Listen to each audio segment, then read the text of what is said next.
built on relationships, focused on people, and rooted in the community. Welcome to the Build Blue podcast. Tune in for weekly episodes featuring guests who are building a better tomorrow.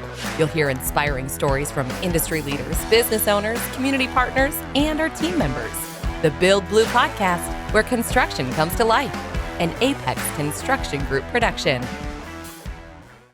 Welcome to the Build Blue podcast, an Apex production. My name is Jess Plays, the Business and Community Relations Manager here at Apex, and I'm joined by Brian Taylor, the General Manager at Mankato Motors here in Mankato. Welcome to the podcast. Yeah, thanks for having me. Absolutely. Thank you for coming. And first, let's have you tell us about your role at Mankato Motors, and we'll get into your background and a little bit more about your business in a little while. Sure. Well, originally I came here about 4 years ago to be the General Manager for Dale Schmidt, who's the owner / my business partner, because in 2019 he started selling me the company. So I'll be the owner, 100% owner at some point here, probably next year. But as of right now, owner, general manager.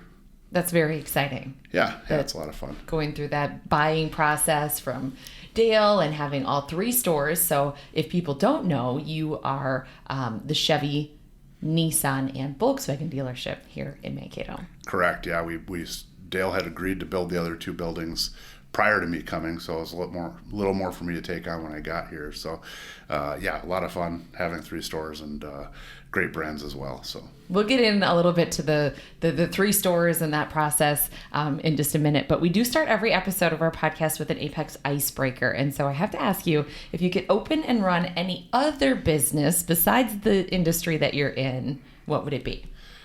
I guess that's a really interesting question. I've been thinking about that a lot since you sent me the talking points yesterday. And I'm like, I really don't know what it would be. I think if it, as you progress in your life, things change. I think right now, if I'd get involved in something else, it'd probably maybe in like a fitness industry. Like I'm really excited to watch what JP Fitness is doing in our community. And it's less of just like a gym. It's more of like a culture and a group of enthusiasts. You see the same people there all the time, and I kind of like that. So the relationships that John's built in the community, I think, are great, and I'm kind of intrigued by that right now. But if you would ask me 20 years ago, I probably would either have gone in corporate America or some sort of civil service, whether it be I was going through the hiring process to be an FBI agent or a DEA agent. So something like that. My brother's U.S. Marshal, so I like that. I was in the military for a long time, so something in the civil area, I think. That's so interesting. This is one of my favorite questions because you always get these really interesting nuggets about people. And some people that we have on the podcast, I'm just meeting for the first time. Some I've known for a long time, like you. Right. And it's always interesting to get those little slivers into what people are really passionate about. So that's super interesting. And you're right, JP has such a cool community. Right. Out there.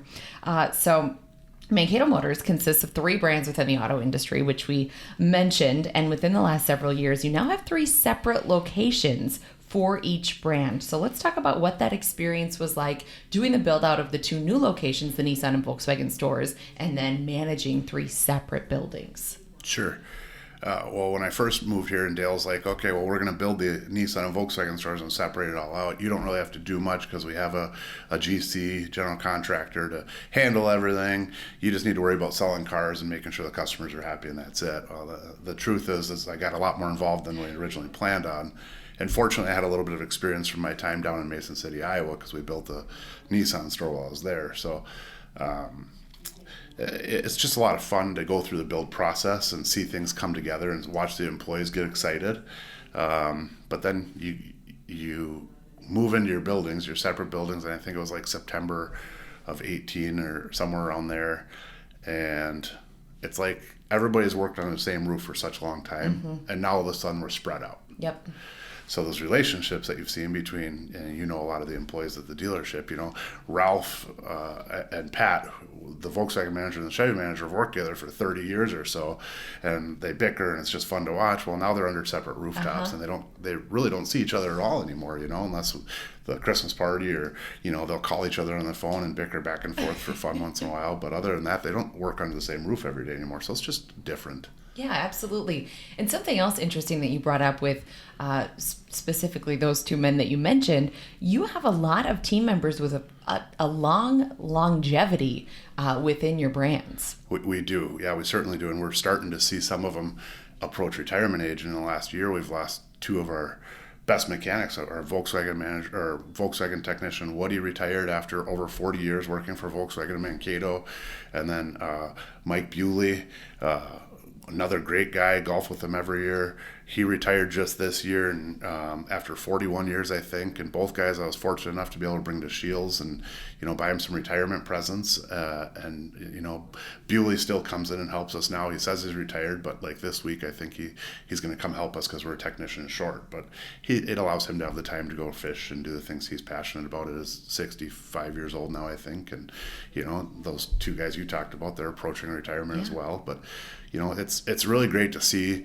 how long people have been at the company. Even prior to Dale buying the dealership back in 2009, these people were in the building forever. And I think it's a huge attribute to Dale because they stuck it out through Dale's buy-sell process, because that can be stressful for people. And I'm just grateful for their continued support of the company and watching us grow and continue to grow. And as you approach retirement, I think some people want to wind down, and I'm pretty competitive, so I want to do just a little bit better than Dale did, not in a bad way. Nothing wrong with that. No, he did a fantastic job with the company, and I just want to bring it to the next level, and they're supportive of that, and I appreciate that a lot. So, and I think it speaks a lot for the culture that you've created, that Dale created, that Clements had before that, that you have people that are staying with the same company up to retirement. I mean, that's not a thing that you see as much anymore. So that speaks a lot to it. So let's talk about growth plans and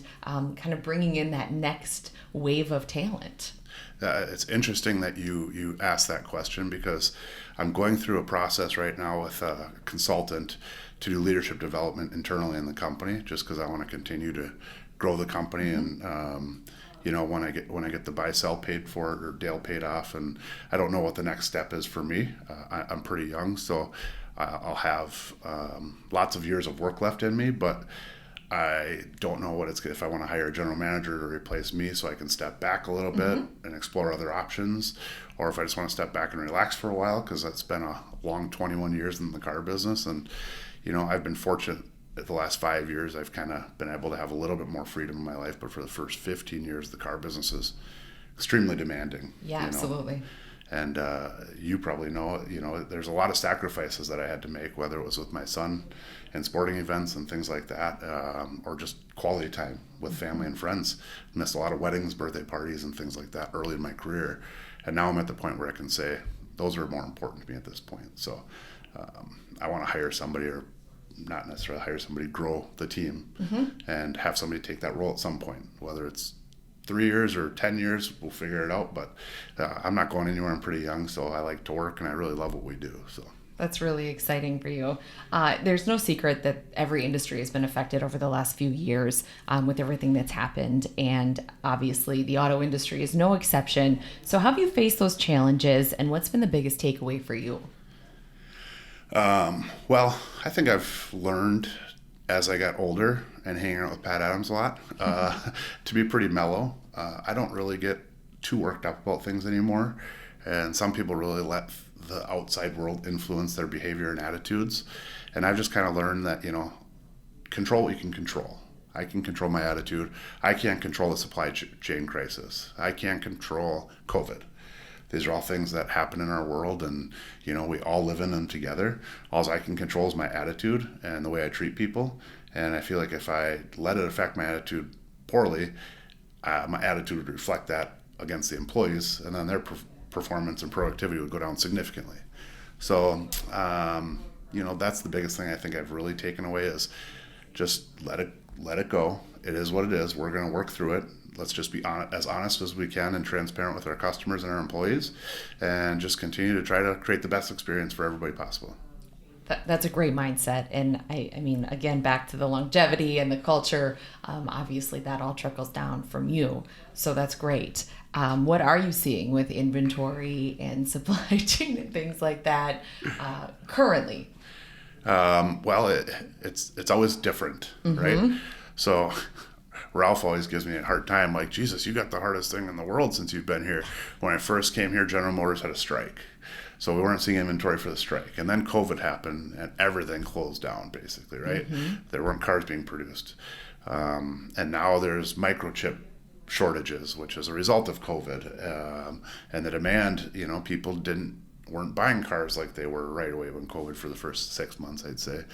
So the demand was a little bit lower, but now you take those buyers that would have bought over those 6 months, and that's many, many people that are in the market or will be in the market at some point. So the demand has been really good, but the inventory levels have been pretty low.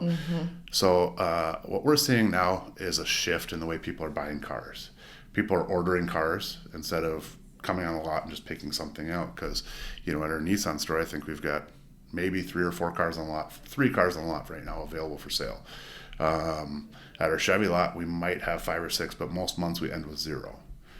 So we'll sell out our inventory almost every month, and that's really just never been a thing in my 20 years. So it's kind of, it's fun because I don't have the expense of carrying that inventory. Sure. We don't have to pay the interest on the cars, and we don't have to worry about the insurance and all that stuff and all the hail and all the things Makes that we clearing get. the lot a lot easier in the winter. Exactly. Plowing is a lot easier in the winter.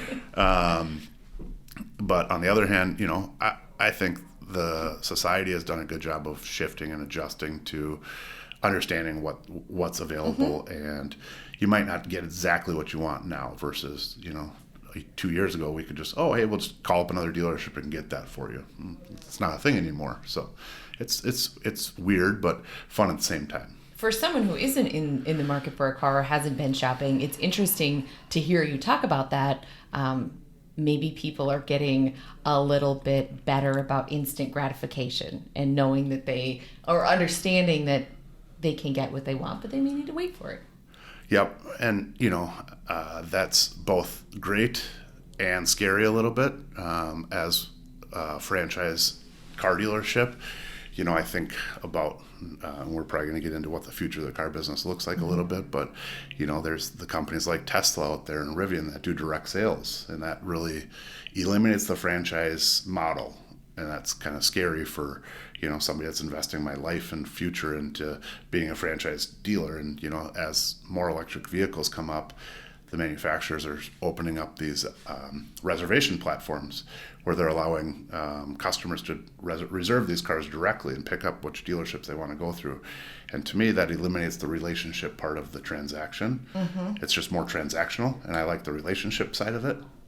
And let's talk about that, because that's really interesting. Do you think that customers appreciate that relationship part? Because I know as a customer, I certainly do. And I like to do business locally and know that if something goes wrong or if I have a question, the guy who sold me the car is a text or a call away. So I wonder if not everyone would like to shift to that direct sales model and keep buying from the franchises and the guys that they know in town and the people they know. Great question. I think it's generational. Interesting. I think, people our age still, we're like the cusp of where that relationship versus transactional changes a little bit. But it's not 100% of people. I say a lot of people, especially I would say people 40 plus really enjoy the relationship part of things. It's fun to see people come in and deal with our employees that have been there for 40 years and those relationships that they've built over the years. Pat Adams knows every person from Grenada. That's what it's called, right? That town, Grenada? Yeah, that's a town. Yep. He knows every person in that town, I feel like. And I feel like he sold everybody's parents, his peers, and their kids and their grandkids. Yep. I mean, he just has those relationships and everybody knows to come in and see Pat. And those are just the type of relationships that are invaluable. But as we look into younger generations, they don't necessarily, I don't want to say they don't appreciate them as much.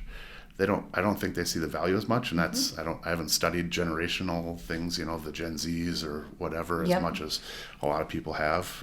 You probably know a lot more about it than I do. But I think that that there needs to be some change in both my mindset or some of our older people's mindsets and in some of the other people's mindsets, because I have a lot of discussions with my management team about, hey, we have to hire these people. Well, they just don't work hard enough anymore. These kids don't want to, and I feel like maybe our parents said that about our generation, and most likely their parents said that about their generation. But I think we have to shift our mindset a little bit to be more accepting, and they have to shift their mindset a little bit maybe when I talk about the different generations to just be more understanding that things were different then than they are now, And we have to understand things are different now than they were then. So, very long roundabout answer. No, it was great, and it brings up a lot of good points, and to that, I think bringing Gen Z, I find Gen Z fascinating. So I think like bringing Gen Z team members on and meeting them where they are, and them maybe being open-minded to meeting you where you are, and I think that could create a really cool synergy with how you do business. Well, they have fantastic ideas. And They do. Gen Z is what, the 20-ish, right? Yep. They're very passionate about making a difference in the world and an impact. And that's different than, a lot of different older generations. So, yeah, meeting them where they are. On the flip side, we've got certain hours we need to meet, right? And we need to have certain coverage for our customers when they come in. Yep. And sometimes they don't want to work nights or weekends, and that's a really big part of our business. Yeah. Right, and we've adjusted our hours accordingly. Now we close at 7 versus when I first got in the business it was 9 o'clock, Monday through Friday. Now we close at 7 Monday through Thursday and 6 on Fridays, and Saturdays were closed at 5. And I used to work till 7 or 8 o'clock on Fridays. So I think we're adjusting a little bit, but we also have to understand when our customers are outside of work. Yeah. Right, so. Trying to find ways to become creative in our scheduling of our employees and creating, those benefits outside of just monetary things. How can we, we give all of our employees a choice of either Memorial Day, 4th of July, or Labor Day off for 4 days, and doesn't go against their vacation. Just take a 4-day weekend or 4 days around those holidays and spend time with your friends and family. You can pick one of those off, but not everybody can pick the same one off. Right. So. But to your point, it used to be, you were open, you worked, and that was just part of being in the industry. Yeah, for so long, the only holiday we would be closed on would be Thanksgiving and Christmas. Yep. And again, going back to how many sacrifices I've had to make.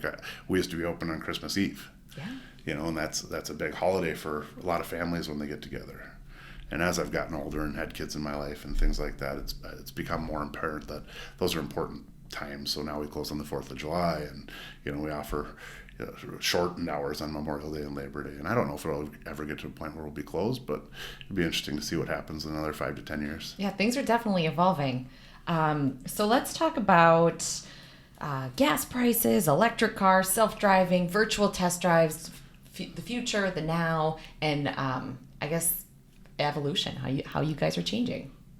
Well, we're kind of just reactive to what the manufacturers do. A lot of things are changing at the car dealership level itself. Manufacturers are pushing, buy at home, buy your car, sell your car, cars online. Chevy came out with a long time ago. It's called Shop, Click, Drive.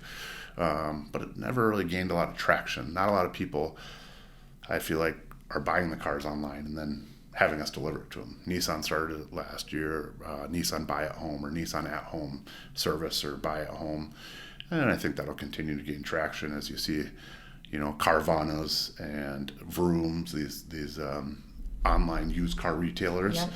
Yep. Those are both innovative but scary. Not for me, but from a customer standpoint, we've dealt with a few issues on those cars where they sell them. They're selling used cars, and used cars can have problems, right? Yeah. The nice thing about having a dealership is if you have a problem with the car you just bought, you can just show up at the dealership and talk to somebody. If I had bought a used car, spent $10, $20, $30, $40,000, and I was having issues with it, I wouldn't be very comfortable having to go on a chat session or calling a 1-800 number to get a hold of somebody. Absolutely. I want to go talk to somebody face to face, right? So that's where I think that relationship thing is really important. Gas prices are a driving force in the electric vehicles. I'm listening to a podcast right now called Business Wars, and it was Tesla versus Detroit. This is the season I just listened to. And I think there's something like 100 available electric vehicles right now to buy, so it's just going to continue to get bigger and bigger. Mm-hmm. The government's kind of forcing the manufacturers' hands on having certain EPA regulations and electric vehicle requirements. So every manufacturer is going towards electric vehicles. My fear is, how's the infrastructure going to hold up to that? Mm-hmm. If we go all electric, our electric infrastructure, as we saw, I think it was in Texas last year when that big storm and everybody had to heat their houses and the grid shut down. they had blackouts because of the demand of electricity. And you add electric cars in every single person's house, that's a huge draw of energy. So, I think the concept is great. I'm not a scientist. I'm not a person that understands it, but I also understand from what I'm hearing, and maybe I just listen to things and I think, okay, great. But batteries, while they are lasting a lot longer than they originally anticipated, how are we going to get rid of them? What's the environmental consequences of having all these batteries? So we'll have to get creative on how we're going to recycle them or do something there. But also just the energy, where are we getting the energy from? Is it clean energy? Is it coal and things like that? So it's just something I'm just starting to scrape the surface on, learning more about, because I kind of have to. What are you seeing from a consumer demand standpoint? Are you getting a lot of inquiries about electric, or are people like wanting to keep the gas-powered vehicles? It's a mix. So I'd say the demand is much higher than it's ever been since I've been in the business. The Nissan Leaf and Chevy Bolt have been around for a while now, quite some time. And they're both electric vehicles. And before, we might have one and it could sit on a lot for 6 months to a year. Now they're selling before they get here. We have people calling or emailing us every single time they see one of our electric vehicles become available. And surprisingly, the Chevrolet Bolt had a big recall, and they're doing a lot of buybacks right now. These people that have had Bolts, and General Motors is buying them back because of the issues they're having with their batteries, want another one still. Interesting. It is interesting. So they make great cars. They're fantastic. And, recalls and product quality issues aren't always just necessarily the manufacturer's problem. They can be supplier issues or whatever. And nobody wants to build a car that breaks. But they do the right thing when they buy them back and do the recalls, in my opinion. So, what about like virtual test drives? Are people looking for those still, even though we're kind of out of that COVID time? Or any changes that you've seen as far as technology coming into play more because of what people learned or experienced during COVID? I think we're getting a lot more of the buying process done before the customer comes to the store. So the biggest contingency when buying a car has always been the time. People come to a dealership and they spend 6 hours trying to buy a car, and that's stressful for people and stressful for the dealership. While building the relationship is important, time is everybody's most valuable asset, in my opinion. We never have enough time for everything. So, not a lot of people calling us and saying, "Hey, can you bring this car for me?" We do get a lot of salespeople, the Gen Zers mostly, that do a lot of video walkarounds and send them to customers. So if somebody inquires on a car, they'll grab their phone, they'll go out there, shoot a video, introduce themselves, and then send a video. And I think customers like that. I think video, they've been saying for 5-10 years now, video is the next big thing. And I see you're recording this podcast with a video, but it's going to be on the podcast. So I don't know how that works exactly. It'll be on YouTube. Oh, awesome. Didn't I say that when you got here? No, I don't think so, but that's okay. You're right. Video is huge. And whether because we were forced to or because people were ready for it, the last few years, it's just become much more accepted as a form of communication, meetings, and seeing vehicles. Yeah, absolutely. And it's nice that we have this technology. I'm not a big fan of social media just because of the way people share their opinions and things like that. But I do think there's a lot of value in being able to connect with people. I was in the military, like I said, and we're less connected through our phone than we are through social media, unfortunately.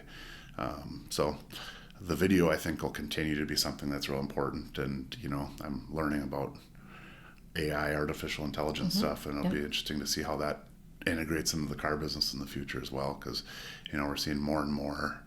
Amazon Alexa is going to be in the next Nissan electric car, the Aria. We were just up at Canterbury last week driving the new Aria, and it's an amazing car. We got to drive that against the Volkswagen ID4 and against the Mustang Mach-E. And are those all electric, Brian? Yes, they are. Yeah. So it was interesting, and it used to be if you can get 200-mile range on your car, that's the goal. Because some of these earlier ones, I think one of the sales managers, Jason, had a Nissan and it had 120-mile range, and he got stranded on the way to the airport one time.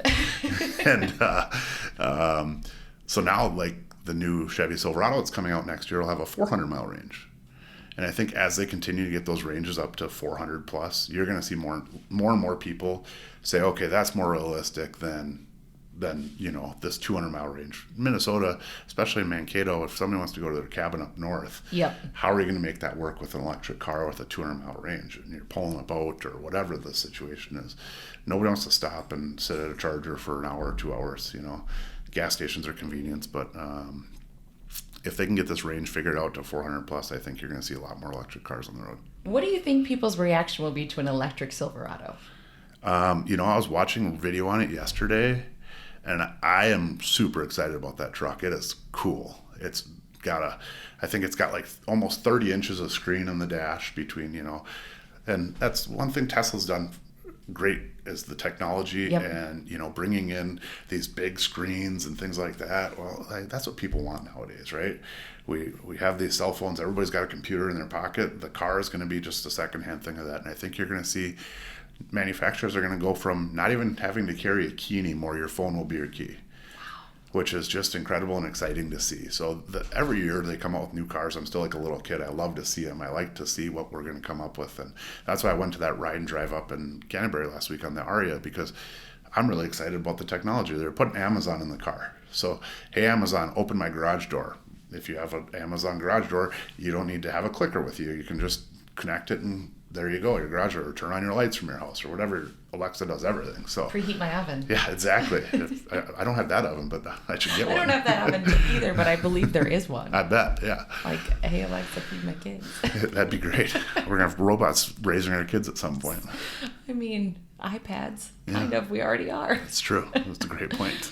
Oh, this has been fascinating, and I think that the electric vehicles are just really interesting because of how quickly they've changed and progressed and become more accessible. And now with like the SUVs and the trucks, it's wild, and it will be really interesting even in 5 years, I think. Yeah. To see what the roads look like and what people's garages look like.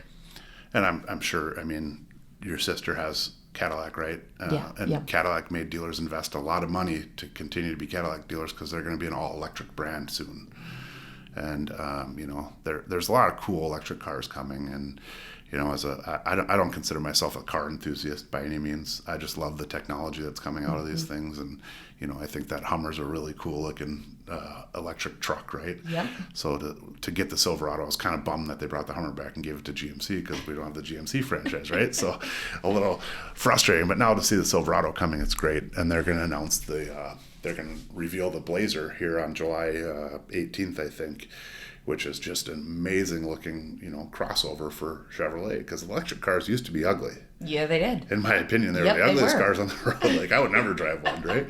Now they're coming out and they're the coolest looking cars. Like the Silverado looks awesome. The Blazer looks incredible. The Hummer, which, I would never buy one. Just kidding. They're awesome as well. They've done a great job of making these cars desirable versus nerdy or futuristic looking, right? Now they're futuristic in a way that people are wanting. Yeah, I mean, and everybody has a right to their own opinion. Of course. That Tesla Cybertruck, I think, is hideous. But that's I don't think I've seen that one. I'll have to look it up. Oh man, it was a disaster. Elon Musk brought it out, and the windows are supposed to be bulletproof, and it's just a stainless steel. You can't get any color. It's just a stainless steel truck. No color choices. It's incredibly ugly, in my opinion. Again, everybody has their own opinion. But congratulations to Elon Musk. He's a visionary. He's done a great job with Tesla. And I just was just listening to this podcast about him and about this fight with Detroit. The amount of cars and times he could have failed, and they said it the right way. He failed upwards every single time. Like, he just became the world's richest person, obviously. Yeah. And he just wants to change the world, and he demands a lot out of his employees, but he produces an incredible technology for society, and it's forced every manufacturer that was built in the 1900s to change the way they think. Mm-hmm. So good for him on changing the world and in a positive way. And that Cybertruck, I was just, that you should go back and watch his reveal of the Cybertruck. He grabs a rock and he throws it at the window, and it's supposed to be like shatterproof, and it shatters the window. Oh no. And he's like, oh, that's a mistake. And I'm like, oh, somebody's getting fired over this for sure. Can you imagine? That is a bold move. That's like when you go to Dairy Queen and they tip it upside down, and you're always like, is it gonna... The blizzard's gonna fall right out. That's like if the blizzard fell right out, that's the equivalent of the rock through the exactly. Tesla truck. Yeah. So. Oh my goodness. Have you experienced an aha moment in your career where you felt like everything had fallen into place and you were right where you were meant to be? I kind of feel like I'm in the middle of that right now. I've had I don't want to say a roller coaster of a career, like we talked about. I've been in the car business since 2001, pretty much with the same organization since 2001.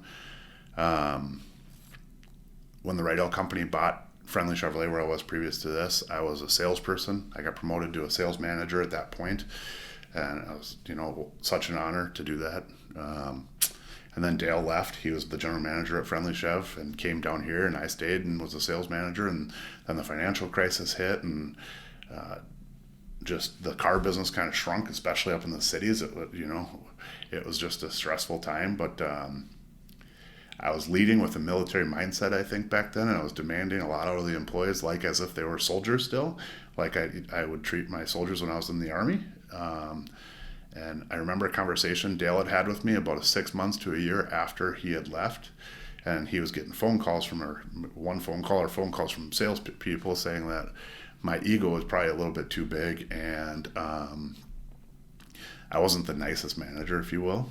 So that was an aha moment for me at that point, probably around 9 or 10, and I had read some books after that. The big one was Emotional Intelligence 2.0 I read, and it was just really about self-awareness and social awareness, and it really made me think about how I was treating people and the impact I was having on them with our interactions. So that really was probably my biggest aha moment with the way I lead and treat people. But with I'm exactly where I want to be. I feel like I'm there now. I feel like I'm very fortunate and blessed. And when I first moved to Mankato, I didn't have any desire to own a dealership because I had spent a couple years in Iowa with the intention of buying the dealership, and it was a small market and a small dealership. And I don't want to say I'm a big city guy, but to be in a town of 20,000 when I was in the Twin Cities is a huge adjustment for me. And the store was selling 30 cars a month before I got there, and we quickly doubled in sales, but still a little bit smaller than the pace I like to go at. Mm-hmm. So after a couple of years, and my mother was sick, and she passed away when she was living with me down there, and I just needed a change in my life. I wasn't happy. I knew it wasn't what I wanted to do. I had the dreams of owning the car dealerships before then, and then even while I was there, and then it fizzled off. I don't think I was in the right place. And then I came here, and I just told Dale, I just want to run the store. I just want to, and actually I just met with Dale to see if he had any suggestions on where I should go, because he's always been a mentor to me. He's like, well, why don't you come to Mankato? I'm like, all right, well, I'll meet with you. So we sat down. Everything worked out. I came, and then I just want to run the stores. I don't want to own anything, blah, blah, blah. And then after a year, he said, well, I just want to sell you the stores. I don't have any kids. We've known him for a long time. Him and I are real similar personalities. And him and his wife are just have provided me an opportunity that I feel like is amazing, and I'm more than grateful. I'll forever be in debt to him, because I couldn't imagine a better town. I think Mankato is probably where I belong. I love this community. It's you see people that and it's just a lot of fun, and building the relationships. I feel like just the people here are just incredible, and it just makes it a lot more fun for me too. That's awesome. That really makes me happy to hear you say that. And just to reference Dale, you're referencing Dale Schmidt, who was the owner of the brands here in Mankato, who you're buying out, and you will be the owner of the brands in Mankato. And I don't know if we really spelled that out in earlier when we mentioned him. So just to kind of give people a frame of reference, if they're not familiar with Dale, he's a wonderful person, and what a great mentor it sounds like he's been to you. He has, yeah, and he's about as easygoing and fun as they come. As you've met Dale, he's a great guy to be around. He's a lot of fun to be around. Now we just, he comes to the dealership maybe 4 or 5 times a year, which is the way I prefer it. He just stays out of my way and lets me run it, and I just tell him he's not the boss anymore. He's just the bank. So That's awesome. yesterday I was talking to him on the phone yesterday, and he's rattling off all these numbers on things. I go, when can I cut off your access to that so you don't have to look at that every day anymore? Because I'm sick of hearing you talk about it. Shouldn't he be on a beach somewhere or something? He's up north at his house, yes. Oh, good for him. Yeah. And before we wrap up, because you talked about Mankato and that you feel like this is where you're meant to be, you and your business are heavily involved in the community. So let's talk about how that's evolved and kind of what the future of that community involvement looks like for you and your business. I was thinking about this as we were talking about this remote sales and things like that. That's one thing that small town businesses or entrepreneurs bring to communities. That's something Carvana will never do, is sponsor a baseball team or a baseball tournament in Mankato, and that's why it's so valuable to have businesses in Absolutely. our community, right? And that's very important to me. I'm passionate about children and veterans. As a veteran myself, I think that they're underserved, but I have a soft spot for children. I just think they're the light, their joy. They're so happy and innocent, and it's just, I love it. So I'm heavily involved in sports. We do football. I'm kind of a sucker for anything that involves the youth sports. So usually if somebody asks me to do something, I get involved or I do it. Get involved in the United Way in certain ways. I think that's fantastic. They serve 59 different organizations. And we're just going to continue because we understand the value of our community is they provide our success. So we need to give back to that community. Mm-hmm. And that's one of our values, actually, the value of being good community citizens. So understanding that we know that our community has provided us our success. We're in a place where if we're effective and successful, we can give back to that community. And we've been fortunate enough. We donated a large sum of money last year, the year before last, to the Children's Museum. Dale's passionate about hunting, so he's given money to Ducks Unlimited and pheasants, Minnesota Pheasants deal, and those are the things that he's passionate about. So it's fun to just get involved when we can and be able to help in any way that we can. So obviously I wish we had an open checkbook and we can give everybody what they wanted. So I'm afraid I'm gonna get a lot more calls and emails after this podcast gets aired. But Brian, we've got a deal for you. Yeah. You guys you do an amazing job in the community, and it's been great to see you guys grow and evolve, and I'm excited for your future, and this has been a really wonderful conversation. So thank you for coming on and sharing with us, and best of luck. There's bright things ahead for you and your store. So thanks, Brian. Thanks for having me. I look forward to hearing your podcast in the future. I'm going to start listening to these. Thanks, Brian. All right. Appreciate it.